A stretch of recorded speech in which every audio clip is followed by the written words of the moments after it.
Assalamualaikum warahmatullahi wabarakatuh. Selamat pagi. Selamat apa saja? Selamat beraktivitas. Yang penting kita berdoa semoga Allah Subhanahu wa taala Tuhan memberikan kita keselamatan dan keberkahan senantiasa, bukan hanya hari ini tapi di masa-masa mendatang. Mohon izin lepas masker dulu supaya artikulasinya bisa lebih jelas. Dan ini juga kebetulan dari rumah. Hanya saja saya mencotokkan, ya paling tidak kita masih mematuhi lah protokol kesehatan ya.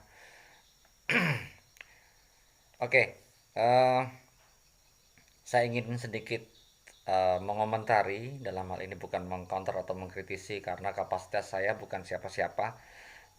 Kalau dikatakan seorang youtuber iya, tapi youtuber yang ya masih ecek-ecek ya. Tapi izinkanlah sebagai, anggaplah sesama saudara seiman, sesama muslim, eh, untuk yang saya hormati, benar-benar ini ya, bukan basa-basi. Saya sangat mengagumi beliau nih, intelektualitasnya, kapasitas agamanya sangat mumpuni ya Ustadz Khalid Basalamah. Meskipun kita juga mungkin berbeda kelompok, tapi buat saya perbedaan tidak masalah karena yang saya ambil selalu positifnya. Saya beberapa ceramah Ustadz Khalid Basalamah saya ikuti juga ya, meskipun tidak sampai tuntas, kadang-kadang karena ngantuk atau aktivitas lain. Tapi saya izinkan ya sekali lagi sedikit apa ya bahasa yang tepat, saya agak kurang setuju kalau mengcounter atau mengklarifikasi atau menjustifikasi. Wah, terlalu berlebihan. Mohon maaf nih, saya pakai sarung ini untuk menunjukkan identitas saya sebagai seorang uh, Indonesia asli, karena kopiah dan sarung adalah ciri khas orang Indonesia yang mungkin di Timur Tengah atau negara lain mungkin tidak ada. Jadi kalau songkok atau peci dan sarung ini kemudian dikatakan eh, tidak Islami ya, karena bukan lahir dari peradaban era Islam terjadi, saya kira ya sangat apa ya namanya, sangat naif lah pemikiran seperti itu. Apa kita harus selalu menggeneralisasi bahwa yang bukan lahir dari peradaban Islam selalu jelek gitu. Saya rasa ya itu tadi dia sangat naif dan sangat subjektif sekali, karena saya yakin bahwa agama itu bukan untuk mempersempit kita itu. Justru dalam beragama kita diajarkan untuk mendewasakan diri baik dalam pemikiran maupun sikap. Mohon maaf ini kalau saya salah, mau diluruskan ya. Tuntunannya tegas tapi juga ada fleksibilitas di situ. Meskipun juga tidak bisa kita seenaknya sendiri, tetap ada patron-patron yang harus kita patuhi. Oke, saya ingin kembali kepada konteks dari apa yang saya ingin bicarakan, yaitu uh, menyikapi apa yang disinyalemenkan oleh beliau beberapa waktu belakangan ini yang menjadi kehebohan, yaitu wayang. Saya sendiri berpendapat bahwa uh, tetap ada nilai-nilai positif yang bisa kita tarik dari wayang. Ya. Wayang adalah salah satu produk manifestasi rasa dan karsa manusia. Artinya lahir dari keindahan, lahir dari estetika, mungkin lahir dari proses spiritualitas yang dalam. Karena apa? Dalam wayang digambarkan beberapa macam karakter. Ya, boleh kita katakanlah itu uh, babakan dunia dalam sebuah miniatur ya, wayang. Kalau dikatakan mungkin ini ya, saya meraba mungkin juga mengatakan bahwa wayang itu haram, tidak sesuai dengan tuntunan Islam karena mungkin menyerupai manusia. Tetapi saya ingin mengkritik lagi, kata menyerupai dalam bahasa Indonesia itu berarti sesuatu yang tidak sama dimirip-miripkan. Nah itu artinya juga kalau kita lebih jeli melihat, tidak ada gambaran yang sempurna dalam wayang, baik secara guratan teknis desainnya ya, seperti wayang Jawa ya, itu kan tangannya lebih panjang, kemudian apa bentuk hidungnya lebih mancung, pokoknya tidak seperti manusia lah. Dan ini secara filosofis juga tetap mempertegas bahwa bagaimanapun juga ciptaan Tuhan adalah sesempurna sempurnanya ciptaan ya. Itu guratan-guratan seperti itu sangat apa namanya artistik, tapi juga merupakan gambaran kerendah hatian pencipta atau desainer dari wayang kulit tersebut. Di Sunda juga sama, wayang goleknya juga ya tidak sama seperti manusia persis ya, meskipun waktu saya melihat Dalang Asep Sunandar Sunaria, wah begitu atraktif memainkan wayang goleknya, tapi juga tetap tidak ada yang sempurna banget itu. Artinya beliau juga menyadari hal tersebut ya. Ini mohon maaf kalau saya salah. Ini hanya berbicara dalam beberapa hal yang saya ketahui tentang seni pewayangan. Kalau bicara wayang banyak sekali, bukan hanya di Jawa, di Sunda atau di manapun, di Banjarmasin, Kalimantan Selatan juga ada wayang. Kemudian jangankan di Indonesia, di luar negeri saja, di Vietnam ada wayang, di Cina ada wayang Potehi. Ya, saya dulu waktu kecil sering melihat di Chinatown di Semarang itu loh. Saya diajak oleh saudara-saudara saya yang Muslim Tionghoa. Saya waktu kecil banget ya melihat wayang Potehi. Di situ ada lakon tentang bagaimana para dewa membantu para satria menumpas kejahatan. Saya udah lupa episode-episodenya. Oke, kalau mungkin kisah Samkok ada nggak ya pernah di wayang Potehi ya? Saya nggak tahu kalau di sini ya. Kalau di Chinese-nya saja ada bentuk seperti wayang kulit juga gitu, pakai pasti namanya kalau Jawa Blencong ya. Itu menggambarkan Samkok perang tiga negara itu. Saya lupa negara apa aja itu. Oke, kembali ke masalah tadi. Dari wayang sebenarnya kita bisa belajar banyak hal positif di situ. Bagaimana kejahatan bisa ditumpas oleh kebaikan. Bagaimana keserakahan bisa ditumpas oleh kearifan. Itu dari aspek filosofis. Dari aspek psikologis kita bisa belajar banyak karakter manusia ada dalam wayang tersebut. Uh, Kurawa yang 100 orang mempunyai sifat serakah. Ada Dursasana yang gila, kemudian punya nafsu birahi maaf ya yang sangat tinggi, kemudian Duryudana yang hanya tahu kekuasaan dan kejam terhadap saudara-saudaranya sepupu Pandawa ya. Ada Dewi Gandari yang seorang perempuan ibu para Kurawa yang mempunyai skenario strategi politik yang sangat luar biasa pada era itu untuk mendesain bagaimana Hastinapura. Kemudian kita bisa belajar dari kearifan Resbisma, nasionalismenya yang luar biasa. Dia berperang dalam Baratayuda bukan untuk membela para Kurawa, tetapi karena untuk membela negara Hastinapura. Ya.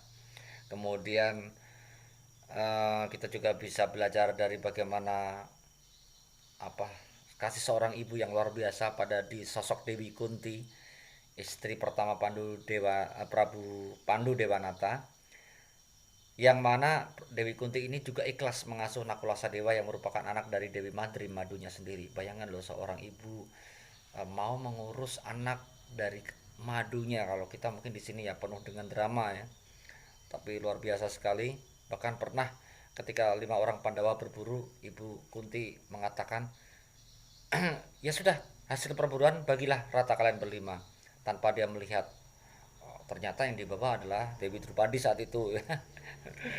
Ya udah, kita nggak usah bicara panjang lebar.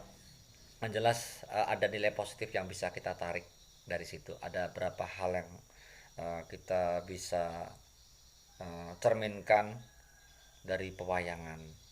Lalu apakah kalau sudah demikian dikatakan bahwa wayang itu mutlak haram dan harus dihapuskan?